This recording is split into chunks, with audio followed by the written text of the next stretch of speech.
The galaxy had long believed that humanity was weak. To the alien empires that spanned across the stars, Earth was a small world on the edge of nowhere. Its people were bold but scattered, with fleets too small and weapons too primitive to challenge the great powers. Yet whispers began to spread that the humans had survived battles they should not have survived. Alien fleets had come to crush their colonies, and yet entire armadas had vanished without clear reason. What the aliens did not know was that humanity carried a weapon none of them could understand, and it was hidden so well that not even Earth's closest allies guessed the truth. The war began without warning. One of the largest alien coalitions, the Krova Dominion, declared humanity a threat to balance. They believed humans were reckless explorers spreading too fast, stirring up old borders and forgotten ruins. So the Krava gathered ships from a dozen client species, an armada so vast it filled the skies with iron shadows. Their generals thought it would be over in weeks. They were wrong. On the colony of Valen Prime, the first real clash took place. Civilians fled underground bunkers as alien warships rained fire from the heavens. The ground shook with bombardment, entire mountains split under the power of alien cannons, and cities burned in red storms. Human soldiers fought desperately, holding every street and ridge they could. They knew they were outnumbered. Every drop of blood was paid with 10 times more, but the aliens kept pressing forward. Commander Elias Kane stood in the ruins of the command center, staring at the incoming fleet through dust-choked skies. His officers begged for retreat, but he knew retreat was no option. If Valen Prime fell, the aliens would break open the gates to human space. He had orders sealed away for such a moment, orders that came from the highest council of Earth itself. The words inside were burned into his mind the moment he read them. If the war threatens extinction, release the hidden weapon. The soldiers around him did not know what that meant. Most thought it was only code for a desperate counterattack. Only a few had seen the secret buried under Valen's crust. Long before the war, Earth's brightest minds had worked in silence. They studied forbidden physics, unstable energies, and artifacts older than any empire. What they built was never spoken of aloud. It was too dangerous, too final, something that even allies would turn against them for. And now, as alien warships blackened the sky, Commander Kane gave the order to unlock it. The alien generals laughed as they saw the human lines break. They saw smoke rise from shattered bunkers and thought victory was near. But then, the planet itself began to tremble, not from their weapons, but from something else. Deep fissures split open across the valleys. Blue light leaked from the cracks like the heartbeat of a world coming alive. The sky flashed as though the stars themselves recoiled. Alien captains shouted in confusion, demanding scans, but their instruments failed. It was as if the laws of the universe bent against them. One soldier, huddled in a crater, lifted his head and whispered, "They've woken it." What came next would mark the first true fear in alien hearts. A wave of energy erupted upward, invisible at first, then glowing brighter than any sun. Alien warships caught in orbit, cracked open like glass under fire. Their shields melted, their hulls twisted, their weapons went silent. The Krava commanders screamed through broken cums, demanding answers, but there was none. They had stepped into the path of something older than their empires, something humans had hidden and sworn never to use unless survival demanded it. The few human soldiers who saw it with their own eyes fell silent, awestruck and afraid. They had been told they were defending a colony with rifles and tanks. Instead, they realized they stood above a weapon that was no ordinary machine. It was alive in ways no alien could imagine, a fusion of human genius and forgotten relics. To unleash it was to invite judgment on the battlefield itself. Commander Kane stood firm, even as the ground quaked under his boots. "Let them learn," he said quietly. "Let the galaxy finally understand why we must never be underestimated." In that moment, the war was no longer about numbers or fleets. It was about fear. The aliens who had mocked humanity, who had called them reckless savages of a small world, now faced a truth they could not deny. Humanity had hidden something so powerful that even speaking of it would change the balance of the stars. And this was only the beginning. The alien fleet should have crushed the colony within hours, yet silence spread through their formations. Hundreds of ships drifted without power, caught in the invisible wave that rose from the planet. Their crews hammered controls, trying to reboot engines, but nothing responded. It was as though the very laws of physics had betrayed them. On the surface, the humans stared at the sky in disbelief. Where once it had been filled with burning fire, now hulks of enemy ships fell like broken stars. Explosions rippled across the atmosphere, streaks of light carving new scars into the heavens. Soldiers who had braced themselves for death now stood with rifles lowered, their faces pale. They had expected defeat, but instead, they were witnessing something they could not understand. Commander Kane knew better. He had been briefed, though only in whispers. What had been unleashed was not a simple bomb or cannon. It was an ancient engine of destruction, hidden inside Valen Prime for decades. Earth scientists had discovered it in ruins older than recorded history, buried beneath rock and magma. For years they studied it, but they never claimed to fully understand it. They only knew it could be turned against an enemy, and if it was, no fleet in the galaxy would stand. The Krava Dominion commanders shouted orders through fractured communication lines. Panic spread across their ships. Some tried to flee, but their warp drives refused to ignite. Others opened fire on the planet itself, desperate to bury whatever force was rising. Their beams struck the ground, sending mountains crumbling and seas boiling, but the blue light only grew stronger. It pulsed outward again, and with each pulse, another wave of alien ships collapsed into silence. In the command center, Kane's officers looked at him with fear. "Sir, what have we done?" One asked, his voice shaking. "We've shown them the truth," Kane replied, his face grim. "But this is only the beginning. The weapon doesn't just destroy. It remembers." Outside, the light began to take shape. Soldiers on the surface fell to their knees as a form rose from the cracks of the earth. It was not a machine in any ordinary sense. It looked alive, towering higher than any skyscraper, made of luminous threads of energy and metal woven together.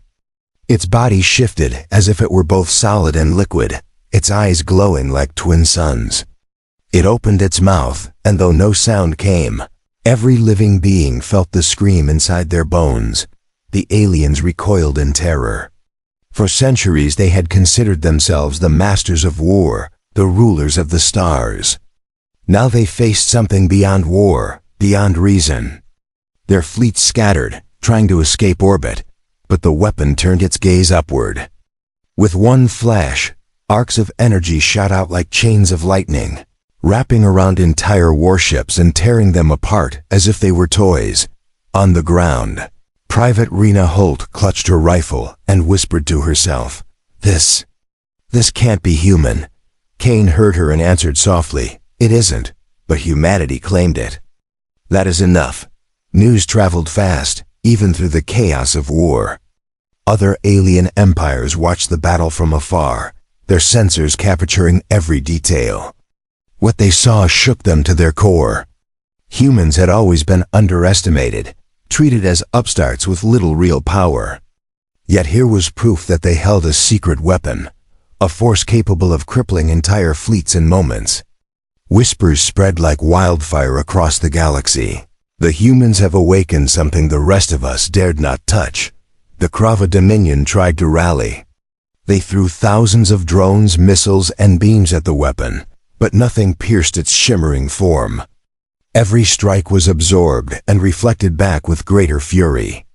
Entire flotillas were erased in bursts of light.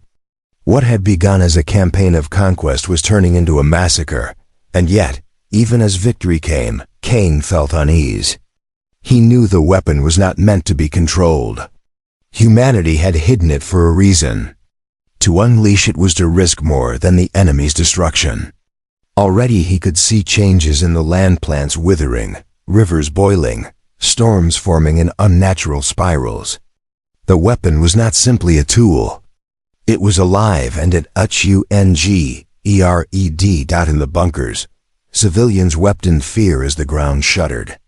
Children clung to their parents, asking if the monster in the sky would turn on them next. Soldiers whispered the same question in silence. Was this truly their salvation, or had they woken a nightmare too great to chain again? Commander Kane placed his hand on the console, watching the great shape tear through the alien fleet. He knew what the others did not. The weapon was bound, but not fully. Every time it was used, its bindings weakened. And if it broke free completely, it would not care about humans or aliens. It would see only life, and it would devour. Still, he could not stop now. The war had begun, and humanity's survival was at stake. Whatever the cost, the galaxy had to learn that humans were not prey. They were predators with secrets even they feared. Above, the weapon roared in silent fury as the last of the Krava fleet shattered in orbit. The sky burned with falling wreckage, and for the first time in history, the galaxy trembled at the power of Earth. The ruins of Valen Prime still smoldered when the news reached the wider galaxy. Dozens of alien empires intercepted fragments of data from the battle. Grainy images of the massive glowing form tearing apart fleets spread across every channel. The galaxy's rulers stared at the recordings in silence, their pride cracked by fear. For the first time, they spoke the words they had never believed they would say. The humans hold a weapon none of us can fight. In the war councils of the Krava Dominion, panic turned to fury. Their losses were beyond counting. Hundreds of ships destroyed, entire legions wiped away, their reputation stained by defeat at the hands of what they still called a primitive species. Their high general slammed his fist on the table, swearing vengeance. This weapon, he snarled, cannot belong to them. Find it, seize it, and if it cannot be controlled, burn every human world until there is nothing left. But other empires were not so quick to act. The Tsar coalition, old enemies of the Krava, whispered among themselves. If the humans truly had such a weapon, perhaps they could be allies. Perhaps they could even be shields against the Dominion. Yet their whispers carried fear too. No one wanted to be the next empire erased by a single flash of light. On Earth, leaders of the Human Council sat in a secret chamber deep beneath the capital. Holograms of every colony governor flickered across the room, their faces drawn with worry. Commander Kane's report had shaken them. The weapon had worked, yes, but it had also nearly destroyed Valen itself. Crops burned, skies filled with storms, and strange lights still lingered in the air. Civilians spoke of voices whispering at night, of dreams filled with fire and endless hunger. Counselor Holly, the oldest among them, leaned forward. "We must never forget why we buried it in the first place," he said. "That thing is not ours. It is older, stranger. We only borrowed it," another counselor argued. "And yet, without it, we would all be dead. The Dominion would have swept through our colonies like wolves through sheep. Tell me, Hale, what good is fear of an old relic if our species does not survive the next year?" The chamber filled with silence. All knew the truth. The weapon was both salvation and curse. To use it again might win battles, but every use risked awakening it further. Meanwhile, Commander Kane stood on the surface of Valen, overseeing survivors. He walked through broken streets where civilians dug graves and soldiers patched wounds. Everywhere he went, people stopped and stared at him, whispering his name. Some looked at him as a hero, others with suspicion. They all knew he had given the order that changed everything. Private Rena Holt, the young soldier who had fought at his side, approached him. "Sir," she said quietly, "the men, they're afraid. They think the weapon will turn on us." Kane nodded. "They are right to be afraid. But fear is better than despair. And right now, we need them to believe we can win. Overhead, wreckage from the alien fleet still fell through the skies, streaking across the atmosphere like fiery stars. Each crash echoed across the land, a reminder of what the weapon had done. But the Krava were not finished. From their stronghold worlds, they began gathering another armada, one even larger than before. Their scientists analyzed every fragment of sensor data, desperate to understand what humanity had unleashed. They did not find answers, only more questions. Yet pride demanded vengeance, and vengeance demanded blood. Across neutral space, smaller species watched in silence. For ages they had lived under the shadows of the great empires, bowing to the Krava, paying tribute to the Tsar, fearing the endless wars of giants. Now they whispered among themselves, if humans truly had such a weapon, perhaps the balance of power could shift. Perhaps there was hope for those who had always been prey, but hope and fear walked hand in hand. For if humanity could destroy fleets with a hidden weapon, what would stop them from turning it on others? On Valen, Cain received a message coded in deep encryption. It came not from Earth, but from a secret source buried within the Council itself. The message contained only one line: the bindings weaken. Every use brings it closer to waking. Cain stared at the words for a long time, his jaw tight. He had seen enough to believe it. The weapon did not obey orders, it simply destroyed whatever threatened the humans around it. And each time it rose, it grew hungrier. That night, as the survivors slept in shattered shelters, Cain climbed to the edge of a broken ridge. He looked at the horizon where blue light still flickered faintly from the cracks in the earth. It pulsed like the heartbeat of something alive, something waiting. He whispered into the wind, "We called you our weapon. But what are you really?" The only answer was silence, broken by the distant rumble of thunder. Yet Cain could not shake the feeling that had heard him, and far across the stars, in the hidden places where ancient things slept, something stirred. The Krova Dominion did not sleep after their defeat. Their warlords swore an oath that no human world would stand once their new fleet was ready.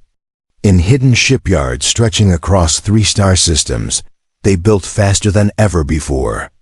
Massive war cruisers, planet-killer dreadnoughts, and swarms of hunter drones filled their docks. The loss at Valen Prime had scarred their pride, but pride was not their only weapon. Rage burned hotter than any star. On Valen, humanity tried to rebuild. Survivors dug out from rubble, children learned to laugh again, and farms were planted in the shadow of craters. But beneath the ground, the weapon still pulsed faintly. Blue light leaked into caves, twisting stone into strange patterns, warping rivers into glowing streams. Scientists worked day and night to study the changes, but none could explain them. It was as if the world itself had become part of the weapon. Commander Cain walked among the ruins every day. The people greeted him with mixed voices, some with thanks, some with fear. To them, he was both savior and curse. Without his order, they would have died. But because of his order, something monstrous had been woken. Private Rena Holt followed him closely. She had become one of the few he trusted. Together, they saw strange signs. Soldiers having the same dreams of endless fire, civilians hearing whispers when they passed near the fissures, animals fleeing areas that glowed faint blue at night. It was clear the weapon was not silent. It was alive. News came from Earth. Scouts reported that the Krava had formed a second armada, greater than the first. Thousands of ships were already moving toward human colonies. Panic rippled through the council chambers. Some cried for diplomacy, begging to send envoys to sue for peace. Others demanded the weapon be used again, but Cain knew the truth. Every use weakened the bindings. If the weapon awoke fully, it might not stop with the Krava. It might consume everything. Yet he also knew the humans could not win with ships and guns alone. Their fleets were too few, their worlds too scattered. Without the weapon, extinction was certain. When the Krava Armada entered human space, The skies once again filled with fire. This time, they did not attack only one colony. They struck at 5 at once. Worlds burned. Civilians screamed as bombardments turned cities into oceans of flame. Human fleets rushed to defend, but they were torn apart. The Krava had learned from their first defeat. They spread their forces wide, hoping to divide humanity's defense. On Valen, Kane stood in the war room as reports flooded in.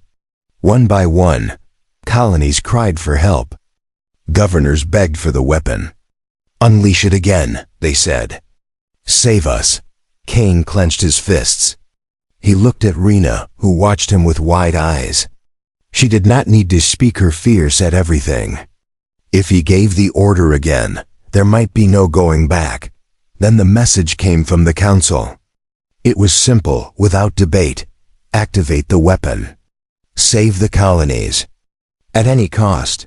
Kane gave the order. Deep beneath Valen, ancient locks broke apart. The ground trembled harder than before. Cracks widened, glowing blue rivers splitting across mountains. Civilians screamed and prayed as the weapon stirred. This time, its rise was even more terrible. The luminous giant tore free of the crust, its body taller, its form sharper.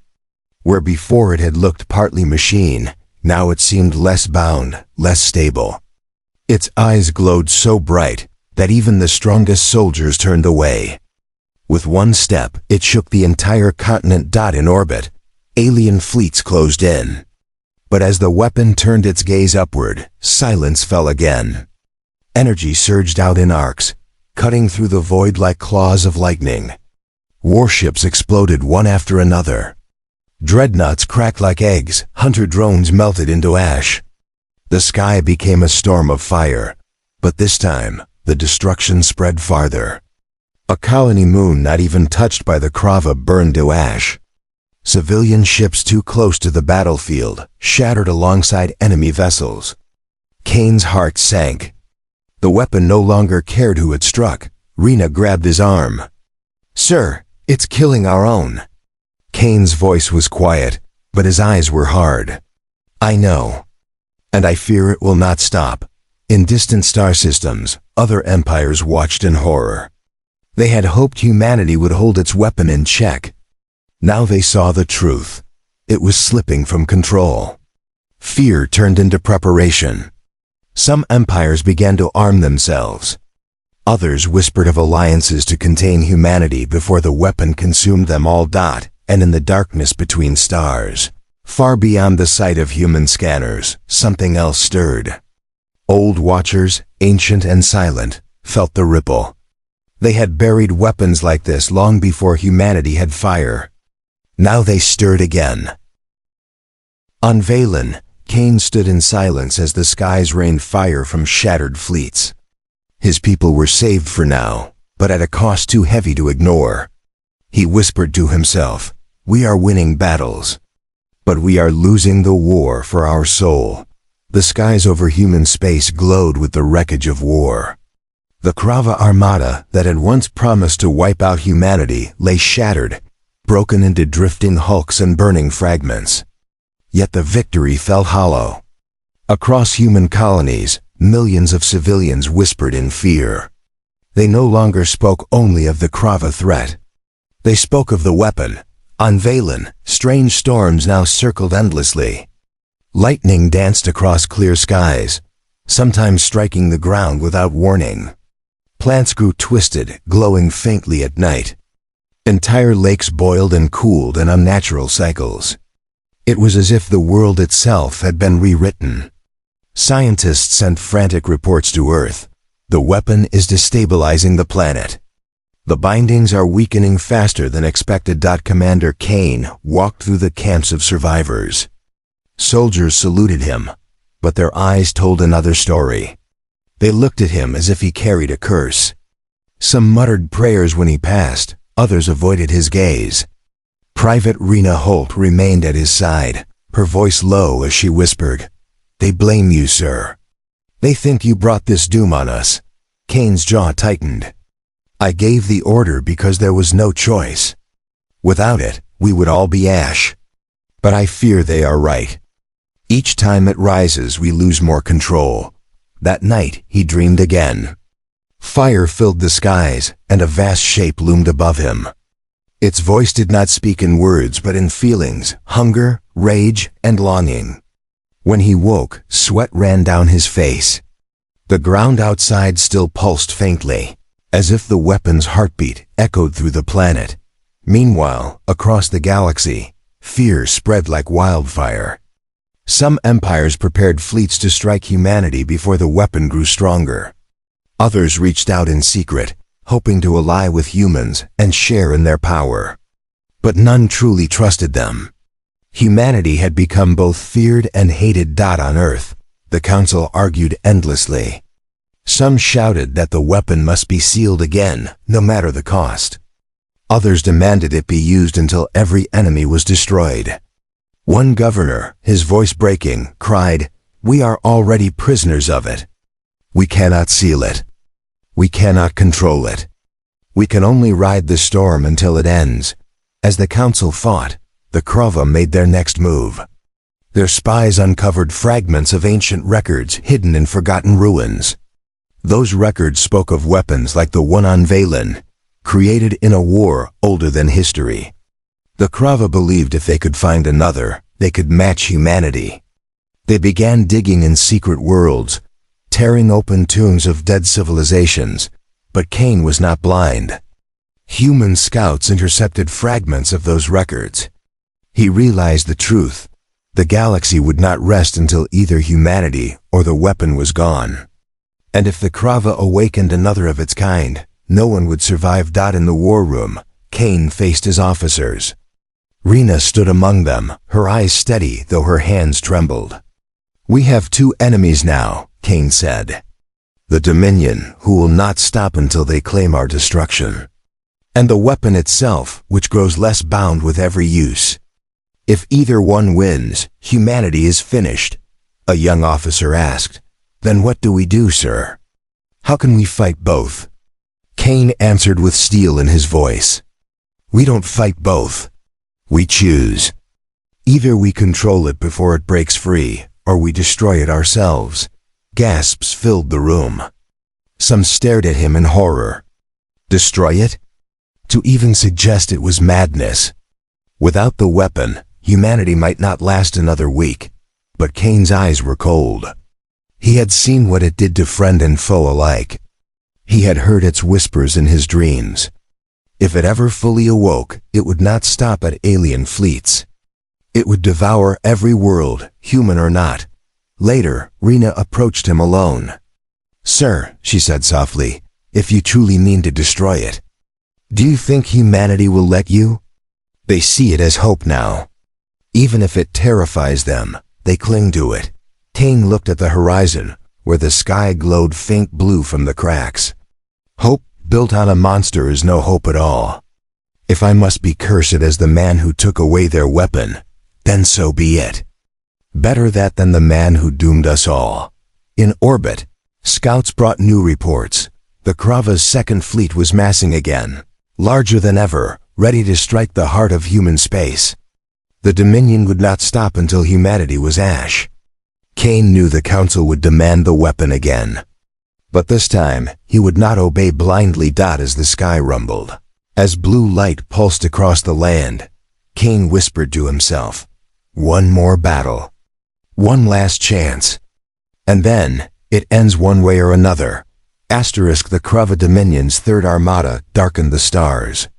It was the largest force they had ever gathered, more ships than humanity could even count. They came like a tide, burning every system in their path. On the colonies, people waited in silence, their eyes on the skies. They all knew what would be demanded. Once more, they would call for the weapon. On Valen, the blue cracks pulsed faster now, as if the planet itself was breathing. The weapon stirred before anyone touched the controls. It had grown restless, sensing the armies gathering beyond the stars. Commander Cain stood on the ridge with Rena Holt, watching the horizon glow. He felt the hunger in his bones. Each night, The dreams had grown louder, the voice inside clearer. Release me. Feed me. The galaxy is mine to consume. The Council's message came through, filled with fear. Commander Kane, the Dominion approaches Earth itself. Activate the weapon immediately. Save humanity, the order was clear.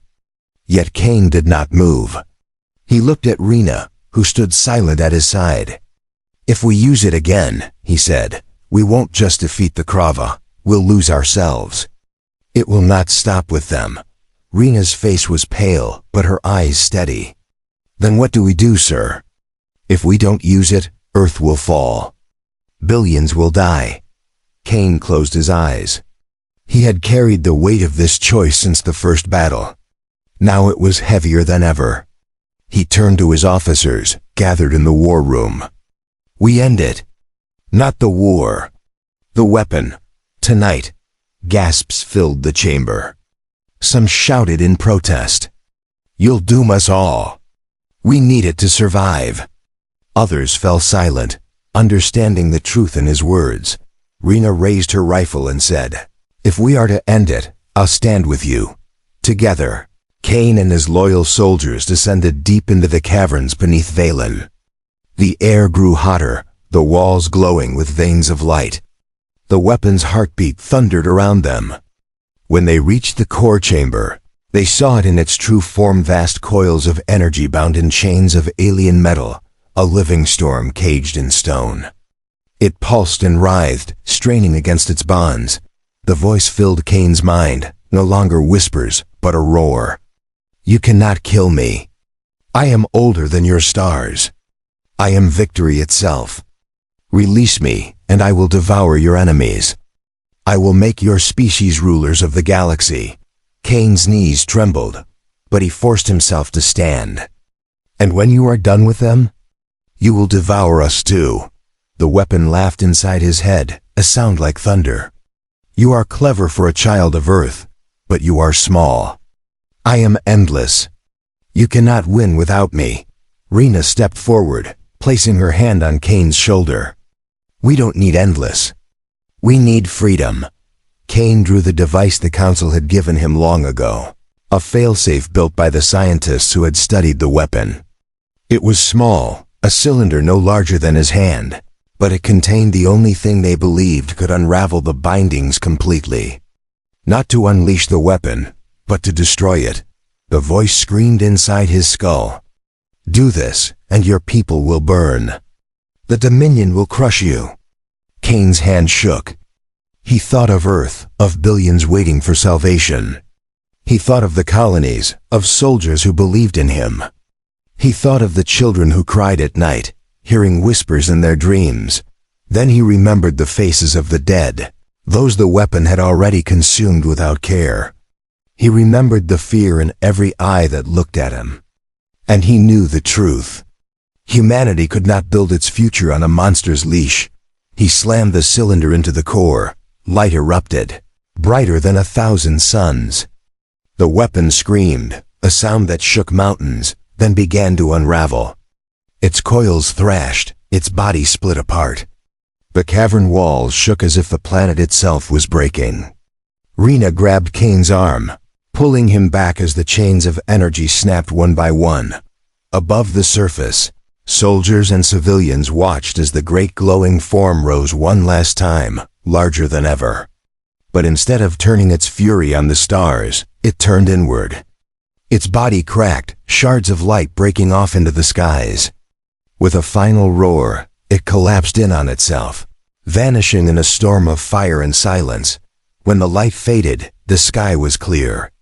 The blue fissures closed, leaving only scars in the stone. The weapon was gone. The Krava Armada still advanced, unaware of what had happened. Humanity would have to face them with ships, with courage, with every ounce of strength they had. But Kane stood tall on the ridge, his voice steady as he spoke to his people. We are not saved by monsters. We are saved by our own hands. The galaxy will know us not for the weapon we carried, but for the will we showed when we cast it away. Rena stood beside him, her rifle raised. Then let them come. We'll show them what humans are without their secrets. And so, as the stars filled with the threat of war once more, humanity faced the darkness not with hidden weapons, but with unbroken hearts. The galaxy would learn the truth. Humans did not need ancient power to be feared. They only needed themselves.